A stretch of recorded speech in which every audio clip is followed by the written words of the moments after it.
everyone, Maggie Florio here. I am the Chief Talent Strategist and Talent Acquisition Supervisor here for St. Johns County. I have 10 years of HR related experience, primarily focused in training and development, workforce development, recruitment, interviewing, and retention. So what I wanted to do today is share some tips with you about interviewing, resume writing, and things of that nature. So without further ado, here is Mag Talk number 1, the first installment of the Career Moves with Mag series.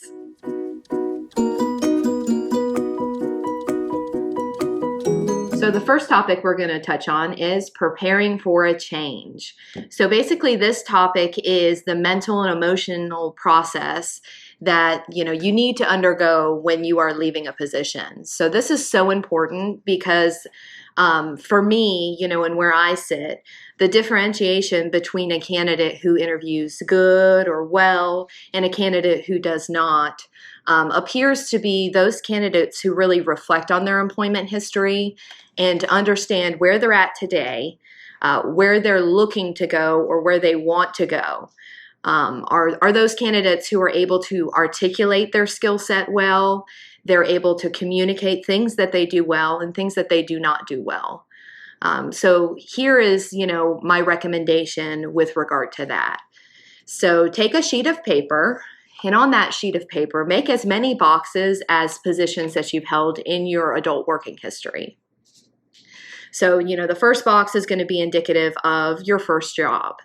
The second box is going to be indicative of, your second job, and so on and so forth. So in box number 1, what I'd like you to do is just, note the company that you worked for, the position, and then start writing down, some of the tasks that you completed as part of that position. Before you're, done with that box, if you will, go ahead and write down things that you liked about that job, things that you did well, and things you didn't like, and things maybe that you didn't do so well in that position. And so basically what you'll do is once you finish box number 1, go to box number 2. Same kind of thought process. You're going to put, the company that you worked for, your title. Now, the difference here is I want you to really reflect on the difference in responsibilities and tasks from job 1 to job 2. So, if you shared the same responsibilities in job 1, don't put it in job 2 for job responsibilities. Only note those responsibilities that were different or that you gained from that new employment. So, for example, let's say that you worked at Burger King for your first job and you were a cook. And let's say you left that position due to, not kind of agreeing with management or issues with, a managerial style. That's great content. Go ahead and put it in box number 1 for your reason for leaving. But let's say that you just went across the street to McDonald's and obtained, the same position. Maybe it was just the easy thing to do, have a better work-life balance, whatever your reasons were.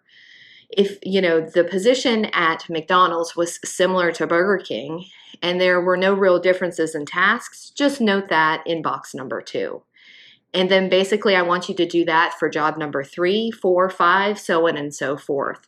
That way you're really capturing how your tasks have grown with your experience and obtaining different positions.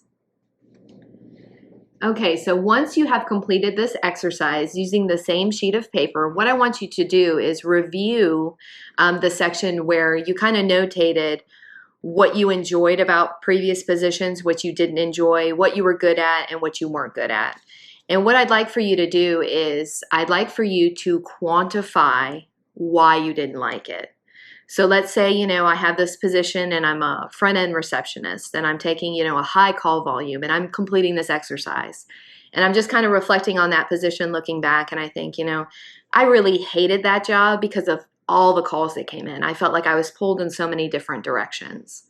And let's say you left that position and you went for something similar in a front office setting that was just as busy, and you didn't like that position for the same reason. By doing this exercise, and just a very small, minute, example, is you don't like busy environments. You prefer something that maybe is project-based or is a timeline-based position. So the intent behind the exercise really is to find trends of yourself, environments where you feel like you thrive, environments where you feel like you're appreciated, positions where the tasks align with you getting enjoyment out of that role. Because at the end of the day, your performance in a position and your zest for that position, your drive for that position is going to directly relate to how you perform in that position. Another point that I wanted to make about this exercise is it's very reflective in nature. So it's really going to help assist you with some of those questions that you experience in an interview that are more behavioral based, such as, what kind of a working environment do you feel like you thrive in? I ask that a lot, and I get a lot of blank stares from the other end of the table. And I really think that it's because individuals don't start this process with the self-reflection or getting yourself ready for that change. What are your expectations? How do you see this transition going for you? What are your expectations for this position and your career moving forward? You would be surprised how many times I ask individuals these questions in an interview, and they tell me flat out that they've never thought about that before. And from where I'm sitting, that's a huge red flag. If you don't know where you came from and how things made you successful in the past, you're not going to know how to continue that trend in the future. This will also help you understand the positions that you're most qualified for and kind of target your career search and applying for the positions that you're going to be successful in. And it will also help you with your follow-up questions at the end of your interview. So switching gears a little bit, we're going to talk next about resumes, give you kind of a short dissertation, if you will, on resumes. And then we're going to debunk some resume myths and finish out. And then our last topic, we'll kind of discuss the interview. So 2 types of resumes that I typically see is a chronological based resume and then a more technical focused resume. I would really recommend, if you're in the field of IT or any kind of technical related field, that you kind of lean towards using a technical resume. That really just showcases your understanding of software, hardware programs, things of that nature. So it's definitely geared towards technical recruiters. Chronological, I think, is timeless, my personal favorite. And that's typically, just a full gamut of, your working history, usually starting from your oldest employment, working your way up to your most recent employment. So those are your 2 types of resumes that I see most often. I'm definitely partial to the chronological version, mainly because it gives me a lot of information, and that's what I'm there for. I'm there to get to know you, see if you're a good fit, and see if we're a good fit for you. So I love all the details. That being said, there is a fine line. So when you submit a resume and your resume is 4 to 5 pages long, that's a little crazy and a little excessive. I really would encourage you to kind of cut it down to a 2-page minimum. But as long as the content is valuable and good, I don't really see any problem with a 3-page resume, especially if you have an impressive working history. The version of resume that is the best is the one that has the best content. Remember, this is your first introduction to somebody who's making decisions with regard to interviewing and employment decisions. So like with every first impression, you want to put your best foot forward. Things that are really important, kind of myths that I'd like to debunk on resumes would be, don't put your headshot on it. Don't put a picture of you and your dog on there. It's kind of a disturbing trend that I'm seeing a lot lately. And for 2 main reasons, I'm kind of advising this. Number 1 is kind of an obvious one. A lot of times I receive resumes that have, your picture on it, your address, your sometimes date of birth. Sometimes people put their social on it. But at the very minimum, you have your phone number, your address, your picture. and your email. So that's a lot of personal information that you're kind of entrusting someone that you've never met with. So I just don't think it's a good practice on the candidate or applicant's behalf to include a headshot for that reason. And then for the obvious reason, the individual who's reviewing your resume, who's to say that they're not discriminatory, whether that be intentional or unintentional. They might have a subconscious bias. And when they look at your resume and they see your picture, you might be 100% qualified for that position. But they might, institute that, unintentional bias on you and put you in the reject pile because you look like their ex-girlfriend, or you remind them of the position or the person that was in the position prior, to the position being advertised. There's a myriad of issues that could result from putting your headshot on your resume. So guys, please do not do it. Another resume debunk myth that I'd like to talk about is graphic and colorful resumes versus simple formatting. And the answer is a trick answer. Neither. Content. Guys, we know in HR as recruiters, when we receive a resume that graphically looks pretty, it's colorful, it's appealing, visually appealing, we know when it's hiding the fact that there's fluff, that there's no concrete content in that resume. So I have had a lot of people ask me, if I fluff up my resume and it looks the part, will it get me the interview? No, it will not. The content in your resume is what's getting you the interview, not necessarily the formatting or the graphics or the frilly things that you're adding, to that resume. All right, and then the last resume myth that we're going to debunk for purposes of this video is going to be cover letters. I think that there was some sort of training unbeknownst to me to a lot of individuals that basically said, include a cover letter for every position that you apply for. I am here to tell you that is not true. That is not what I prefer. I really feel that the cover letter does serve purpose, and its intended purpose is really to explain things that are contained within your resume. So if this is just, you're looking for a position and you want to get noticed, concentrate on the content that's included in your resume. That's not really the purpose of a cover letter, is to explain how interested you are in the position. The truth be told, I receive a lot of cover letters that are templates for other positions that applicants have applied for, and they've never changed the company name. There'll be spelling errors, there'll be visual errors, such as like justifying paragraphs where, you have kind of run-on sentences. So the probability of a cover letter being bad and putting you in a bad light, I feel, is higher when it's used for an unintended purpose. So some of the purposes that I would use a cover letter, or that I feel like a cover letter is appropriate for, would be things such as, relocation. So applying for a position, you live in New York and you're sending me an application and a resume, and you're wanting me to consider you for a position in Florida. Kind of discussing your relocation timeline, whether, you've looked into the housing market. Those are all good things, to include in a cover letter for this scenario of relocation. Another scenario where I feel a cover letter is appropriate, of course, would be egregious gaps in your employment history. So we're talking, upwards of 2 years or more of, gaps in between positions. Very helpful, to basically disclose and explain those reasons. Maybe you're a military spouse and, you had to move frequently due to, your spouse being in the military. I would keep it really light. I wouldn't go into long dissertations, about your family life or anything like that, for the same reasons that we kind of talked about not including a headshot on your resume. Another reason where I feel it would be important is a change in career.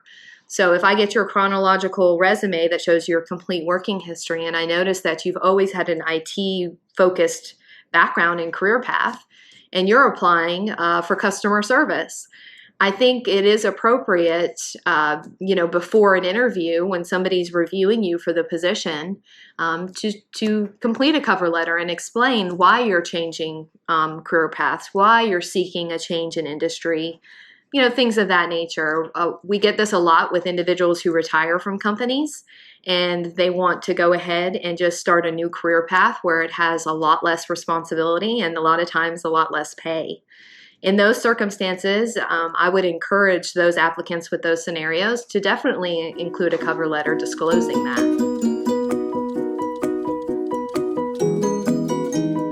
So now we're going to talk about the interview. So the best advice I can give about the interview is be yourself. That's what we're seeking, and that's what this is all about. A lot of people go online, they research interview questions, and I don't think that that's not valuable. I think that's valuable. I just don't think that you should be relying on that as a way to get you through the interview. As I had stated earlier, I think you need to do that self-reflecting. I think you need to figure out what your skill set is, what type of working environments you're great at, things that you're not good at. All of that content is going to be much more valuable when you're thinking on your feet answering questions during an interview than studying responses that are going to come across as disingenuous. So my first tip, with acing your interview is going to be answer the question. So I do notice that a lot of individuals are really fearful to ask for me to repeat the question or even to rephrase the question. This is your time and this is your shot for this position. If you don't understand what's being asked, please push that issue and ask the person who's interviewing you or the hiring manager, to repeat what they had asked you or to maybe rephrase it so that you can answer it better. Also, it's not a race.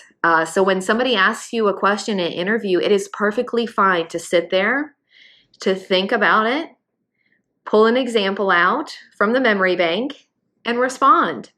I do feel like a lot of people feel pressured to answer instantly, and I don't think that that translates well into their responses. Their responses are pretty rushed, almost rambling-esque, and it's not a good look, and it's not indicative of an individual that we would consider for a position that's forward-facing, speaking to the public, or a position such as that. So it could ruin your chance.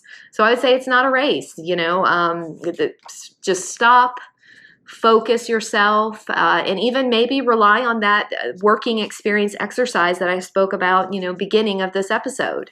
In fact, feel encouraged to bring it with you to your interview so that you can refer to it during the interview.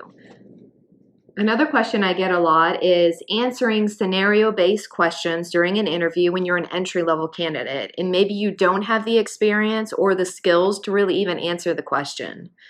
So I do get that a lot. So for scenario-based questions, they definitely are up and coming. I do see them in a lot of entry-level positions because they are part of a behavioral-based line of questioning, which is very popular in human resources and interviewing today.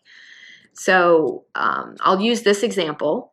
So let's say you're in an interview and your interview basically is centered around a scenario-based question that entails a policy or procedure and how you would handle it.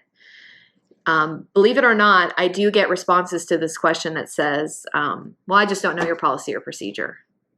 And they just leave it at that and they think that that's an acceptable answer. So go one step further, especially if you're an entry-level candidate. Dig a little bit deeper, and a response such as, I'm so sorry, I'm not really familiar with the policy or procedure. If I was the selected candidate, I certainly would read up on that and provide a response if I was able to. But kind of thinking out loud, I would probably proceed in this way, and this is the reason why. By providing that way, the answer may not be right. But what the answer is, or what the question is really asking for, is to display your critical thinking or deductive reasoning. So by answering in that way, you are giving the interviewer exactly what they're seeking, is your ability to kind of think outside of the box and use your deductive reasoning and critical thinking skills to answer a question that maybe you don't even have the skill set or the knowledge to even answer it. Another word of advice that I often give people who come to me for career counseling is, don't be nervous during your interview. And I know it's easier said than done for some people. But if you really put the work in before your interview and mentally and emotionally prepare yourself for the change, like we talked about at the beginning of this video, you're walking into an interview where someone is asking you to talk about you. Who knows you better than you? So that's what I kind of tell a lot of people who really struggle with interviews. If you put the work in and you prepare and you know what you're good at and you know what you're not good at, you know what you like and you know what you don't like, walking into that interview, whether you get the position or not, you are guaranteed to find the career that's right for you. So we're basically going to wrap up video 1 of Mag Talks, part of the Career Moves with Mag series. A lot of these topics I could go on and on about, so just stay tuned from some breakout sessions with regard to preparing yourself for the mental change, writing a resume, interviewing, follow-up, what's appropriate follow-up for an interview. These are all topics that I'm going to be following this video up with. And if you have any questions on content or even just a career with St. Johns County, do not hesitate to contact me, Maggie Florio, or anybody else with St. Johns County Talent Acquisition Team. We can be reached via telephone 904-209-0635 or via email bcchiring@sjcfl.us. Thank you and be encouraged to be better.